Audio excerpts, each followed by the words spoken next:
Marcus Carter had spent another long day in the office, buried under a mountain of case files and legal documents. As a federal prosecutor, he was no stranger to long nights and relentless work. But today had been particularly exhausting.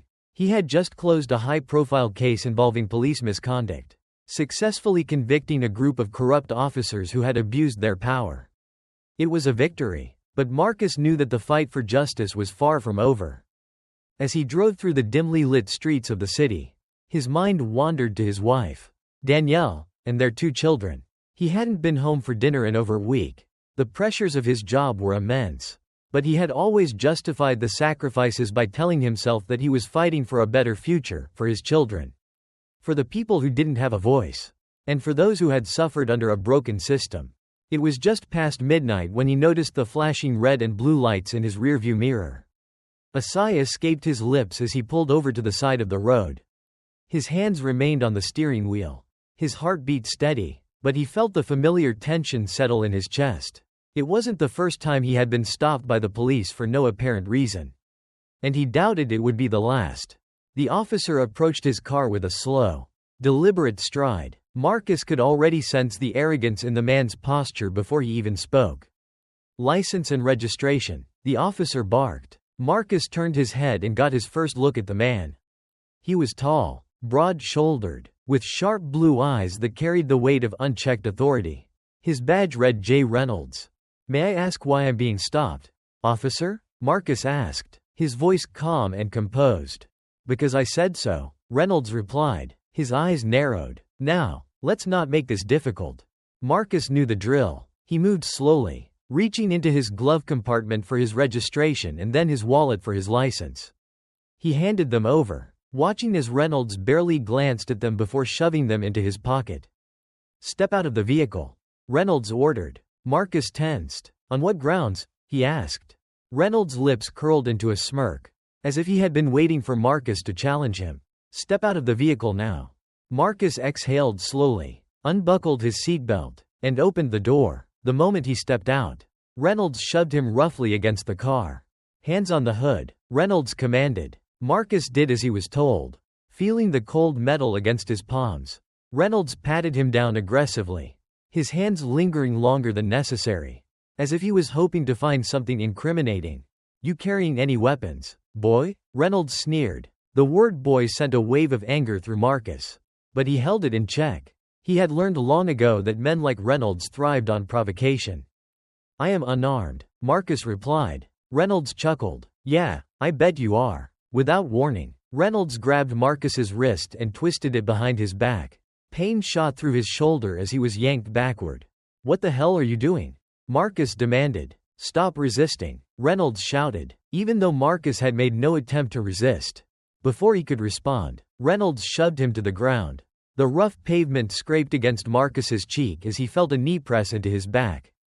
"I know your type," Reynolds whispered harshly. "You think you're untouchable. You think you can walk around like you own the damn place. Well, not tonight." Marcus clenched his jaw as he felt the cold steel of handcuffs tighten around his wrists. He was breathing heavily now, but he refused to let Reynolds see the rage burning inside him. Reynolds pulled him to his feet and finally reached for his wallet. Flipping it open, the smirk on his face vanished.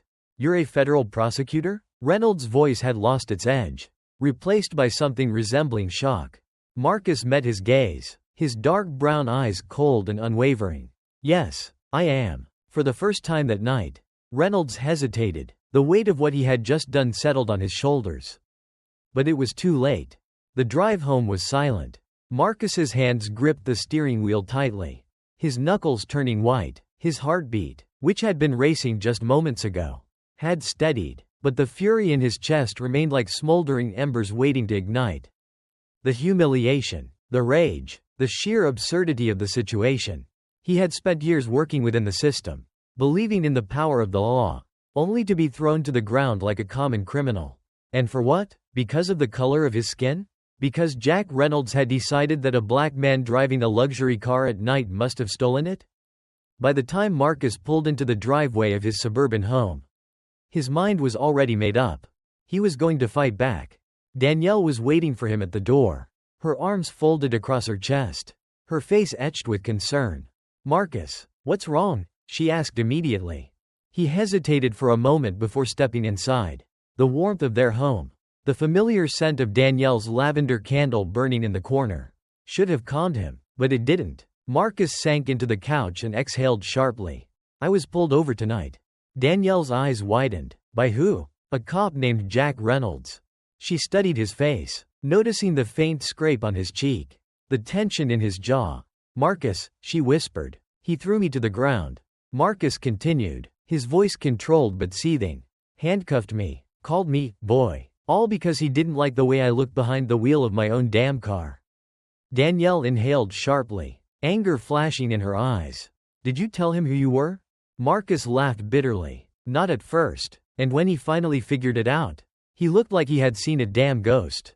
Danielle sat beside him, reaching for his hand. "You're going to do something about this, aren't you?" Marcus squeezed her hand gently, his eyes hardening. "I'm not letting this go. Not this time." Danielle nodded. "Then you fight. You use everything you have." "Marcus, but just," she swallowed, her voice wavering. "Just be careful." Marcus kissed her forehead softly. "I promise." But deep down, he knew, this battle would be different. This time, he wasn't just fighting one corrupt cop. He was fighting an entire system that had been built to protect men like Jack Reynolds. And he was ready. By morning, Marcus was already making calls. He reached out to Angela Brooks, one of the best civil rights attorneys he knew. When Angela picked up, her voice was sharp, as if she already sensed what had happened. "Marcus, tell me what's going on." Marcus recounted everything, the stop, the humiliation, the threats. Angela was silent for a moment. Then she said, "We're going after him." Marcus nodded. "We're not just going after him, Angela. We're going after everyone who's been covering for him." Angela's lips curled into a knowing smirk. "Now that, Marcus, is the kind of fight I live for."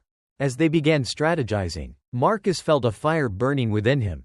This wasn't just about him anymore. It was about justice. And he wasn't going to stop until Jack Reynolds paid the price for his actions.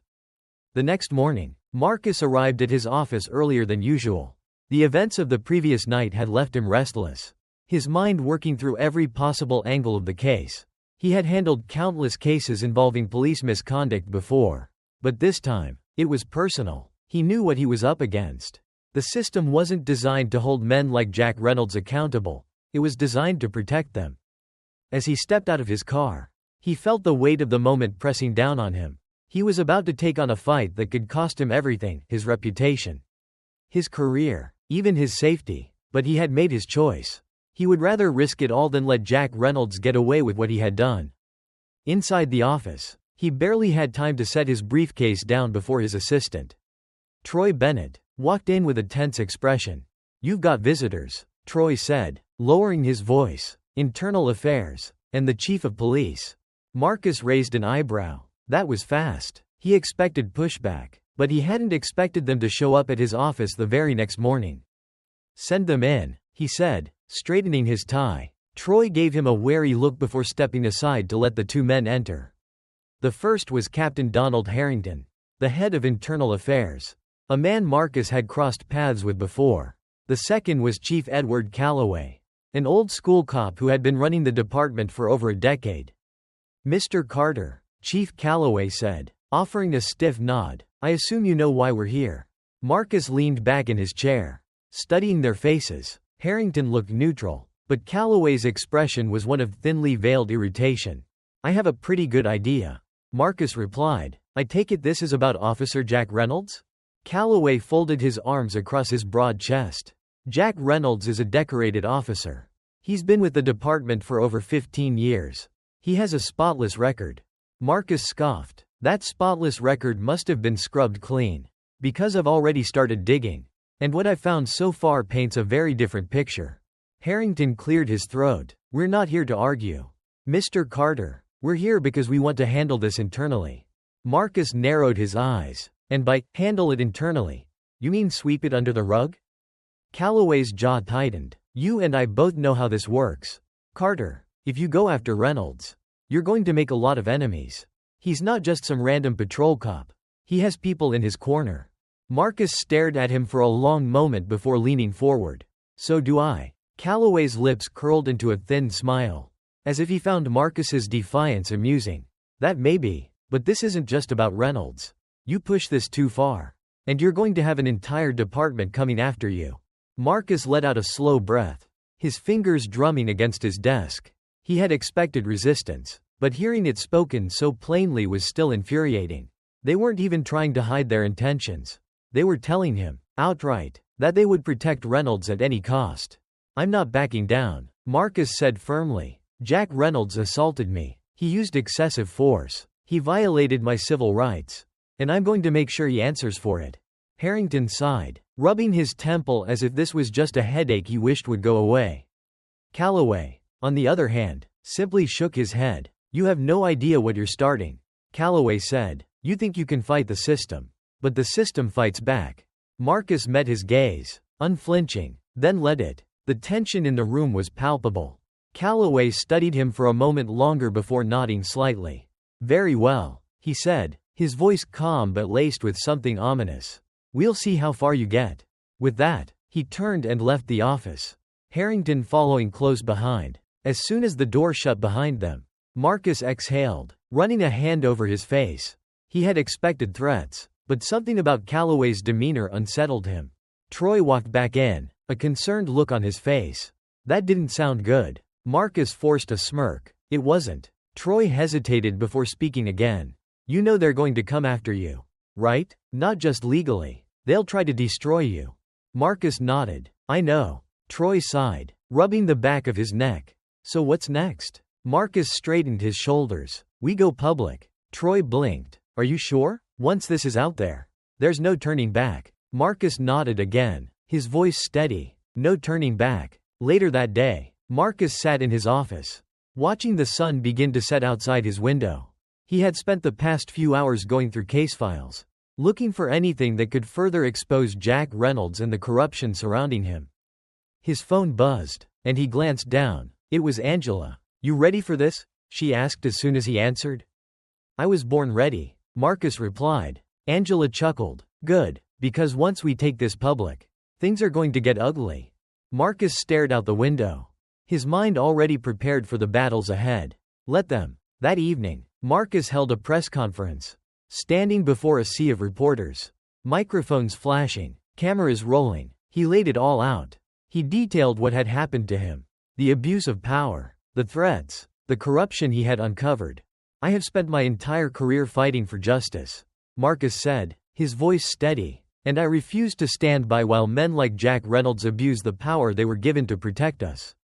The reporters fired off questions, the buzz growing louder, but Marcus remained firm. This wasn't just about him. It was about every person who had suffered at the hands of officers like Reynolds. It was about justice, and no matter what it took, he was going to see it through to the end. The house was quiet, too quiet. Marcus sat at the kitchen table, his hands wrapped around a steaming mug of coffee that had long since gone cold. Danielle sat across from him, her fingers lightly drumming against the wooden surface, her eyes scanning his face for any sign that he might reconsider what he was about to do. You need to let this go, she finally said, her voice barely above a whisper. Marcus sighed. He had known this conversation was coming. It wasn't the first time Danielle had asked him to put their family above his fight for justice. And he knew it wouldn't be the last. I can't, he said simply. Danielle's jaw tightened. You can, Marcus. You should. You have nothing to prove. You've already done more than enough. You've already put away more corrupt cops than anyone in your position. But this is different. She leaned forward, her voice urgent now. This isn't just another case. Marcus, this is personal. And if it's personal for you, it's personal for them. These are not men who will just roll over because you expose them in a courtroom. These are men who will come after you. And if they can't hurt you, they'll hurt the people around you. Marcus flinched at that, not because he hadn't thought about it, but because he had spent all night lying awake in bed, staring at the ceiling, thinking about all the ways Jack Reynolds and his people could retaliate.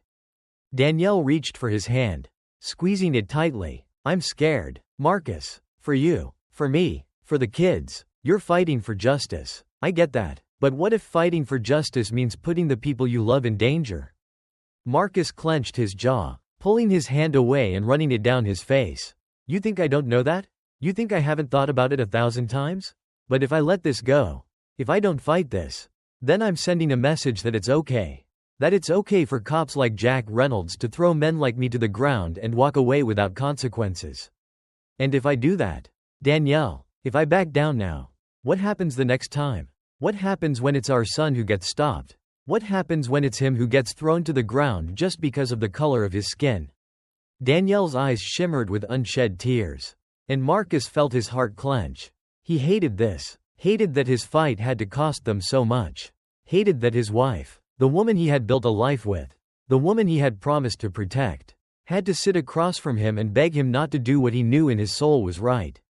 I just don't want to lose you, she whispered. Marcus reached across the table, cupping her face in his hands. You won't, he promised. But I had to do this. I had to see this through. Danielle closed her eyes, taking a shuddering breath before nodding slowly. Then we do this together, she said. Marcus pressed a kiss to her forehead, silent gratitude filling his chest. Together. That was all he needed. Jack Reynolds leaned back in his chair, the dim light from the single lamp in his living room casting long shadows across the room. His fingers drummed against the rim of his glass, the amber liquid inside sloshing slightly as he swirled it. That son of a bitch is making a mistake, he muttered, more to himself than to the man sitting across from him. Detective Kyle Bennett, one of Reynolds' closest allies on the force, nodded, his expression unreadable. He's not backing down, he said. He went public, press conference and everything. It's all over the news. Jack scoffed, downing the rest of his drink in one gulp. He thinks he can play hero. Thinks he can go up against me. Up against the system. And come out on top. Kyle shifted in his seat. He's not just any guy. Jack, he's a federal prosecutor. He's got power. Connections. The DA's office isn't ignoring this. Jack set his empty glass down with a thud, his jaw tightening. Then we remind him what happens to people who cross the wrong men. Kyle hesitated. Jack, I don't know. Jack's eyes darkened, his voice dropping to a dangerous whisper. Are you having second thoughts, Kyle? Kyle shook his head quickly. No, I just think we need to be careful. He's not alone in this. He's got people backing him up. Lawyers, politicians, media. We can't be sloppy. Jack exhaled through his nose, leaning forward. I don't plan on being sloppy. But I also don't plan on letting him ruin me. Kyle nodded. So what's the plan? Jack smirked. We start small. Let him know he's not untouchable. Kyle swallowed hard but didn't argue. The game had begun. Marcus knew things were going to get worse before they got better. But he hadn't expected the retaliation to start so soon. It began with phone calls, anonymous. Late at night, heavy breathing on the other end of the line before a click and silence. Then came the emails, threats, racial slurs, vague warnings to stay in his lane. And then, the real intimidation started. Danielle called him at work, panic in her voice. Marcus, there was a man outside the house this morning, she said, her voice shaking. He was just standing there, watching. Marcus felt something dark and primal coil in his chest. Did you call the police? Danielle let out a humorless laugh. And tell them what? That I saw a man standing on the sidewalk? Who do you think they're going to believe? Me, or their own? Marcus clenched his jaw. I'm coming home. No, Danielle said quickly. No, you don't need to do that. I just wanted you to know. I wanted you to be careful. Marcus exhaled sharply. I will. But he knew this was just the beginning. It was nearly midnight when Marcus's office phone rang. He considered ignoring it, but something told him to pick up. Marcus Carter, he answered. A low voice came through the line. You don't know me, but I know you. Marcus frowned. Who is this? The voice hesitated. I work at the department. I've been watching what's happening. What they're doing to you. And I want to help. Marcus sat up straighter. Why? Because I know Jack Reynolds. I know what he's capable of. And I know that if you don't stop him now, he's only going to get worse. Marcus's heart pounded. What do you have? There was a brief pause. Proof. Records. Reports that never made it past his desk. Complaints that were buried. Videos that were erased. You name it. Marcus's grip tightened on the phone. Can you get them to me? Another pause. Then, meet me tomorrow night, 10 p.m., Jefferson Street parking lot. Come alone. Click. Marcus set the phone down, his mind racing. He had just been handed a lifeline. And he was about to use it. The night air was thick with humidity, clinging to Marcus's skin as he stepped out of his car. He had parked a block away from the Jefferson Street parking lot, making sure he wasn't being followed before making his way on foot. His senses were on high alert, his eyes scanning every shadow, every dark corner. This could be a setup. It could be a trap. But if the mysterious caller was telling the truth, this meeting could give him the leverage he needed to take down Jack Reynolds. The parking lot was nearly deserted, save for a few scattered vehicles and a single street light flickering ominously overhead. Marcus stopped near the center of the lot, glancing at his watch, 9:58 p.m. He didn't have to wait long. A figure emerged from the shadows near the far end of the lot. His movements cautious, measured. As the man stepped into the dim light, Marcus took in his appearance. He was younger than he had expected, late 20s or early 30s, wearing a plain hoodie and jeans. His eyes darted around as if expecting someone to be watching.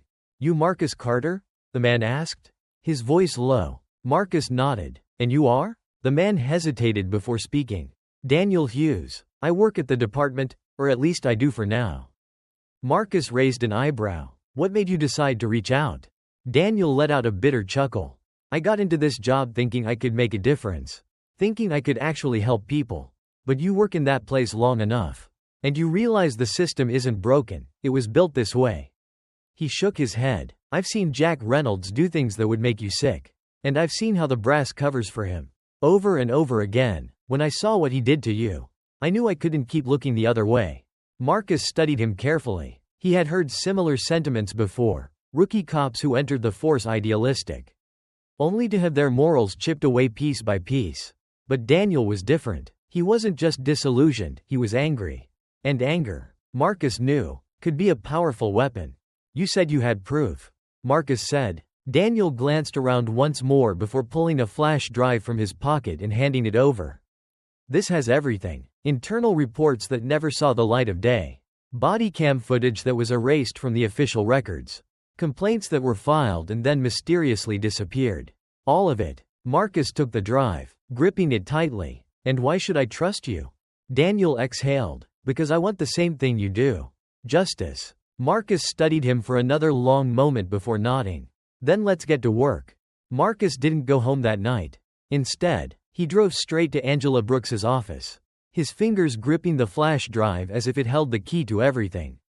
By the time he arrived, Angela was already waiting for him, a cup of coffee in her hand and dark circles under her eyes. "This better be good, Marcus," she said, stifling a yawn. "I was actually trying to sleep for once." Marcus smirked as he tossed the flash drive onto her desk. "Trust me, this is worth waking up for." Angela plugged the drive into her laptop, her expression shifting from mild irritation to full concentration as she clicked through the files. Marcus leaned over her shoulder, his stomach tightening as the evidence unfolded before them. The first file was a series of reports, all naming Jack Reynolds as the officer involved in excessive force complaints. The details were horrifying: unarmed men beaten unconscious, falsified reports, planted evidence, and in every single case, the complaints had been dismissed without investigation. Angela clicked on a video file. The grainy footage came from a police body camera, the timestamp marking it from 3 years earlier.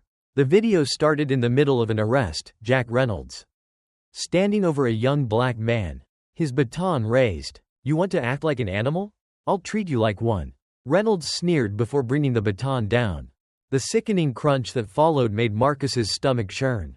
The video cut out. Angela sat back, exhaling sharply. "Jesus Christ." Marcus clenched his fists. "And that's just one. There are dozens of these." Angela shook her head. This isn't just about Reynolds. This is about an entire department that's been letting this happen." Marcus nodded. "And now, we make sure the world sees it." The morning after reviewing the evidence, Marcus found himself sitting in his car outside his children's school. He watched as his son, Elijah, walked toward the building, his backpack slung over one shoulder, his face bright with the innocence of a child who still believed the world was fair. Marcus wanted to keep it that way. He thought about what Danielle had said, about protecting their family, about the risks he was taking. He thought about how close to home this was hitting now. This wasn't just about taking down Jack Reynolds. This was about ensuring that Elijah never had to go through what he had gone through. His phone buzzed on the passenger seat. It was Angela. "Turn on the news," she said the moment he answered. Marcus grabbed his tablet from the backseat, pulling up a live feed. "Breaking news this morning," the anchor was saying. "Disturbing new evidence has surfaced, implicating Officer Jack Reynolds in a pattern of police brutality spanning over a decade." A montage of documents and videos flashed across the screen. Reports of misconduct, grainy footage of Reynolds assaulting suspects, internal memos revealing how his actions had been systematically covered up. And then, there was the clip. The one of Reynolds beating the young man with his baton. The audio crystal clear as he uttered those damning words. "You want to act like an animal? I'll treat you like one." Marcus inhaled deeply. It was out there now. There was no turning back. His phone rang again, this time from an unknown number. He hesitated before answering. A familiar voice came through the line. "You just made the biggest mistake of your life," Jack Reynolds said. The line went dead. Marcus had been waiting for retaliation. He just hadn't expected it to happen so fast. That evening, as he was finishing up at his office, his phone buzzed with a text from Danielle. "Come home, now." His stomach dropped. He grabbed his coat and rushed to the parking garage. His mind racing. Was it another man standing outside their house? Had something happened to Elijah or their daughter, Maya? By the time he pulled into the driveway, his hands were trembling with barely contained rage. Danielle was standing on the porch, her arms wrapped tightly around herself. As soon as he stepped out of the car, she ran to him. "They broke in," she said, her voice shaking. Marcus's blood ran cold. "What?" Danielle took his hand, pulling him inside. The house was a mess, drawers pulled open, furniture overturned, shattered glass on the floor. But what made Marcus's breath hitch was what was on the living room wall. Spray painted in bold red letters were the words, "Drop it or else." His entire body went rigid. This wasn't just a warning. It was a promise. Danielle grabbed his arm. "Marcus, I can't," she shook her head, tears welling in her eyes. "I can't do this if it means putting our family in danger." Marcus pulled her into his arms, pressing a kiss to the top of her head. "I'm going to fix this," he whispered. Danielle pulled back, her eyes searching his. "How?" Marcus clenched his jaw. "By ending it, once and for all. Because this wasn't just a fight for justice anymore. It was a war. And Marcus was done playing defense." Marcus stood in the wreckage of his living room, his fingers curling into tight fists as his eyes burned over the words spray painted on his wall. "Drop it or else." The threat was plain, blatant, and meant to send a message. This wasn't just a warning, it was a declaration of war. Danielle stood beside him, her breathing unsteady, her hands shaking as she hugged herself. Elijah and Maya were upstairs, thankfully unaware of the full extent of what had just happened. Marcus exhaled sharply, his mind racing. He had known there would be consequences for exposing Jack Reynolds, but he hadn't expected them to come crashing down this fast. "This is what I was afraid of," Danielle finally whispered. Marcus turned to her, guilt pressing against his chest. "I know." She lifted her head, her eyes fierce despite the fear shining in them. "What are we supposed to do, Marcus? Just sit here and wait for them to come back? Wait for them to do worse?" Marcus clenched his jaw. "No, we fight." Danielle let out a bitter laugh. "Fight how? The law? The system? The same people who just stormed into our home and vandalized it like we were nothing." Marcus placed a firm hand on her shoulder. "Not just the system, Danielle. The people behind it. Jack Reynolds is desperate now. Which means he's going to make mistakes. And I'm going to be there to catch every single one of them." Danielle searched his face for a long moment before nodding slowly. "Then we fight. But Marcus, promise me, that no matter what happens, you come back to us." Marcus kissed her forehead gently. "I promise." But deep down, he wasn't sure if that was a promise he could keep. Jack Reynolds sat in a dimly lit bar, the smoke from his cigarette curling in the air as he stared at the TV screen above the counter. The news was still running stories about him, about the leaked evidence, about the department-wide cover-ups.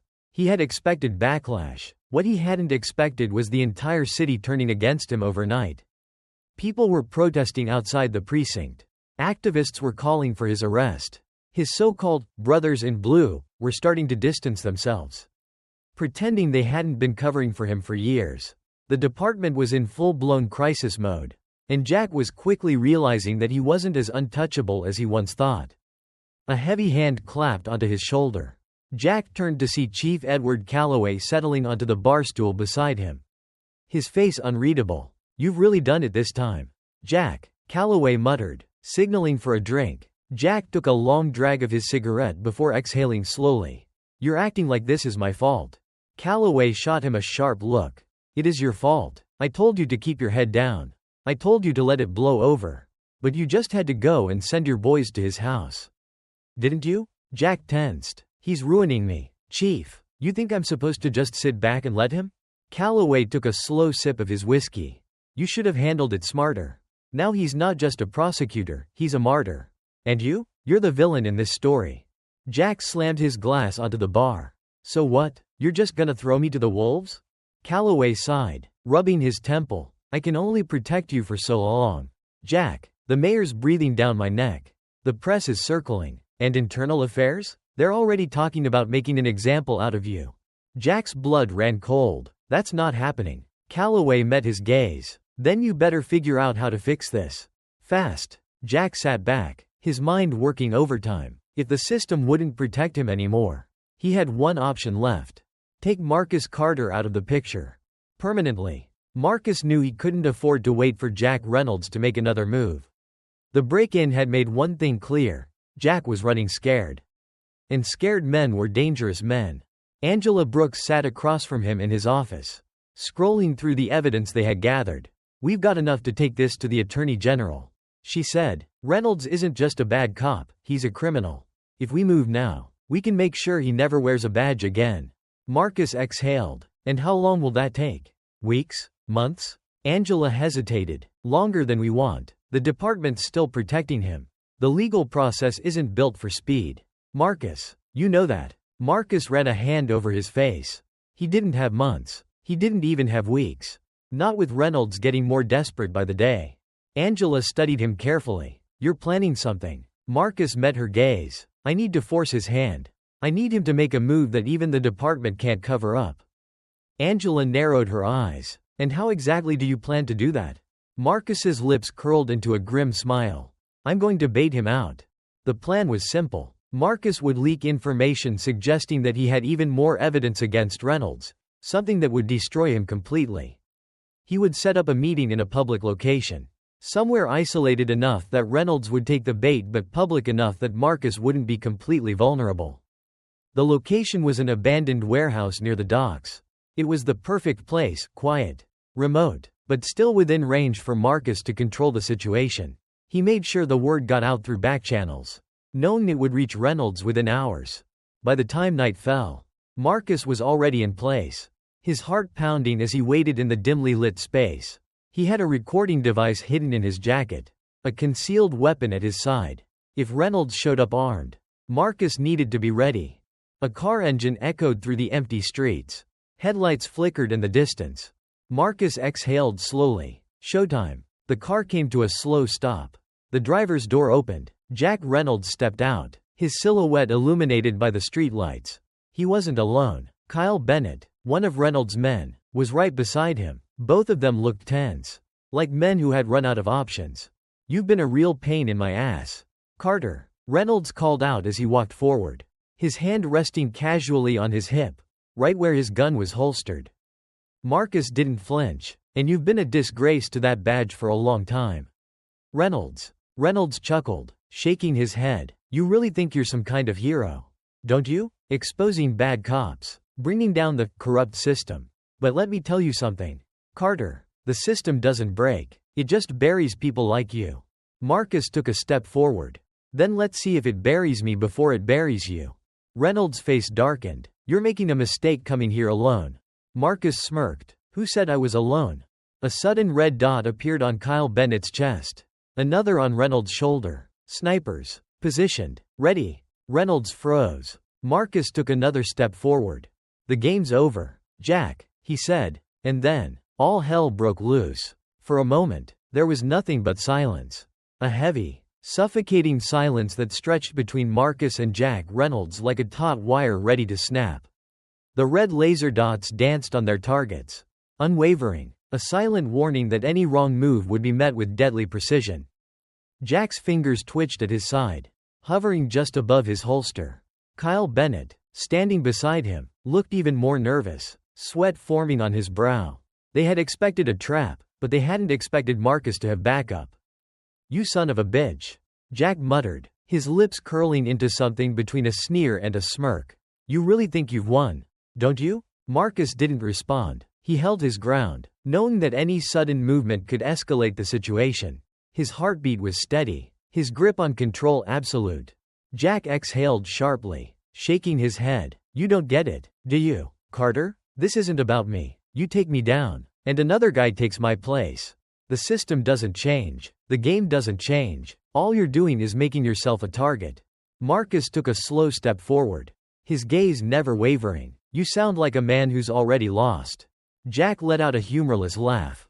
"I'm not done yet." In one fluid motion, he lunged. Marcus moved just as fast.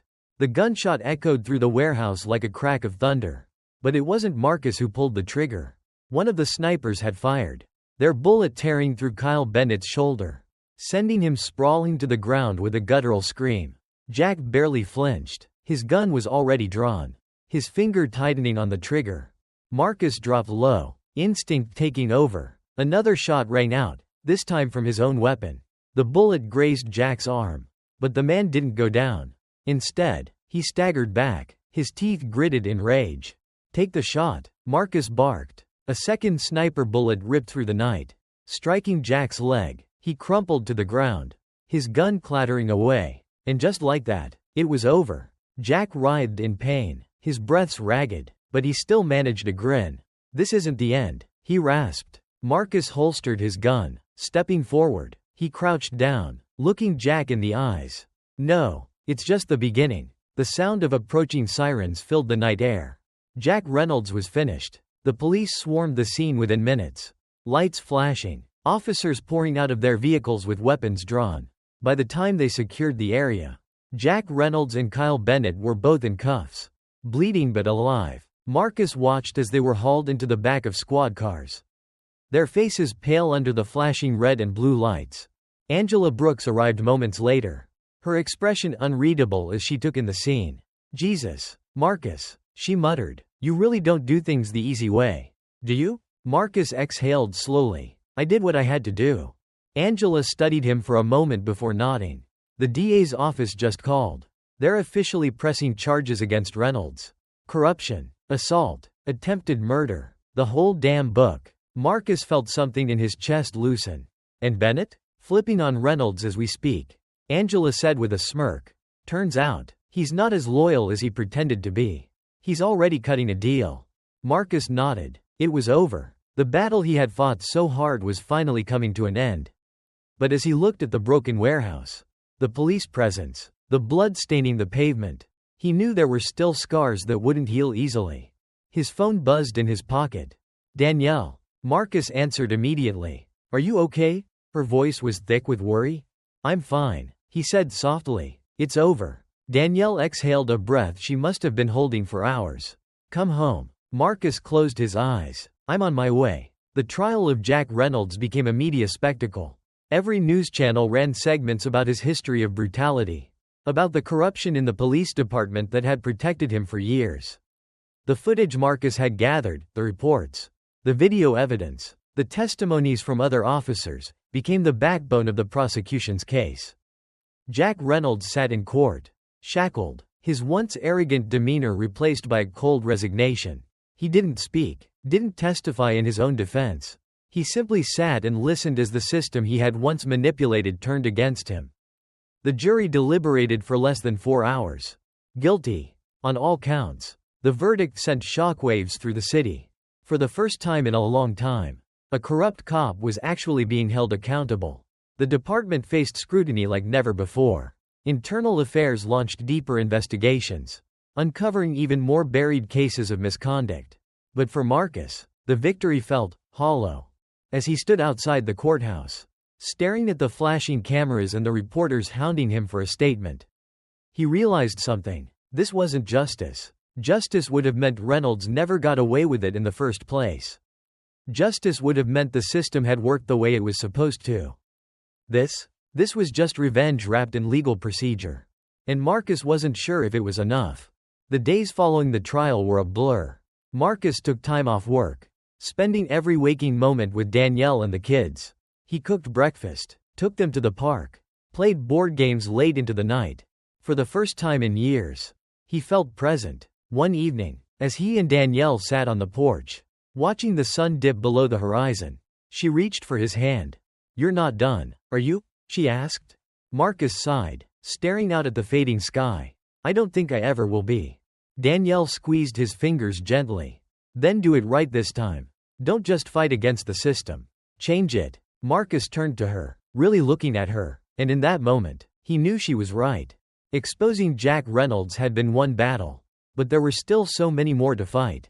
The system was broken, not beyond repair, but close, and Marcus had seen firsthand what happened when good people did nothing. He wasn't going to be one of those people. The next morning, he walked back into the office, his purpose clearer than ever. The war wasn't over, but he was ready to fight. Because justice wasn't just about punishing the guilty.